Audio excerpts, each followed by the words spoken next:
చలికాలం వస్తే మీ మోకాళ్ళ నొప్పులు, నడుము నొప్పి, భుజం నొప్పులు ఎక్కువ అవుతున్నాయా?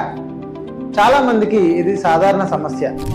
హాయ్ ఫ్రెండ్స్, నేను మీ doctor Hrishikesh Bandaru, consultant orthopaedic surgeon. చలికాలంలో వాసో కన్స్ట్రిక్షన్ అనేది జరుగుతుంది. అంటే మన రక్తనాళాలు చిన్నగా అవుతాయి. దీనివల్ల మన జాయింట్స్ కి రక్త సరఫరా తగ్గి జాయింట్లు అనేవి స్టిఫ్నెస్ అవుతాయి అన్నమాట. దాంతోపాటు మన కండరాలన్నీ బిగుసుకుపోతాయి. దీనివల్ల మన నొప్పి రావడం అనేది ఎక్కువ అవుతుంది. దాంతోపాటు చలికాలం కదా, ఇంట్లోనే ఉండి రెస్ట్ తీసుకుందాం అనుకుంటాం కాబట్టి ఈ స్టిఫ్నెస్ కాస్త ఇంకా ఎక్కువైపోతుంది. ముఖ్యంగా రొమటాయిడ్ ఆర్థరైటిస్ వంటి వ్యాధులతో ఇబ్బంది పడుతున్న వాళ్ళకి ఈ నొప్పులు ఇంకా ఎక్కువ వచ్చే అవకాశాలు ఉంటాయి.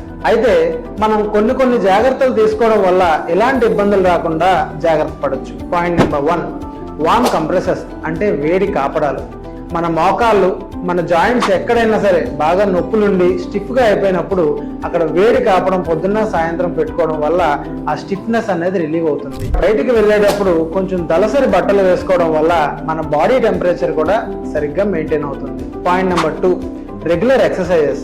మన డైలీ రొటీన్లో యోగా, వాకింగ్, సైక్లింగ్ వంటి ఎక్సర్సైజ్ ఇంక్లూడ్ చేసుకోవడం వల్ల మన జాయింట్స్కి బ్లడ్ సప్లై పెరగడమే కాకుండా మన స్టిఫ్నెస్ అనేది రిలీవ్ అవుతూ ఉంటుంది. పాయింట్ నెంబర్ 3, చలికాలంలో జనరల్గా మనం ఎండకి ఎక్స్పోజర్ తగ్గుతుంది కాబట్టి విటమిన్ డి డెఫిషియన్సీ రాకుండా సప్లిమెంట్స్ తీసుకోవడం మంచిది. Point number 4, last but not least, healthy diet. మనం తినే ఆహారంలో omega 3 fatty acids, nuts, proteins లాంటి యాంటీ ఇన్ఫ్లమేటరీ ఫుడ్స్ తీసుకోవడం వల్ల మన జాయింట్స్ అండ్ బోన్ హెల్త్ బాగా మెయింటైన్ అవుతుంది. ఇటువంటి సింపుల్ జాగ్రత్తలు పాటించడం వల్ల చలికాలంలో కూడా మన జాయింట్స్ అండ్ బోన్ హెల్త్ తో పాటు జనరల్ హెల్త్ కూడా చాలా బాగా మెయింటైన్ చేసుకోగలం. మరిన్ని టిప్స్ కోసం ఫాలో అవ్వండి.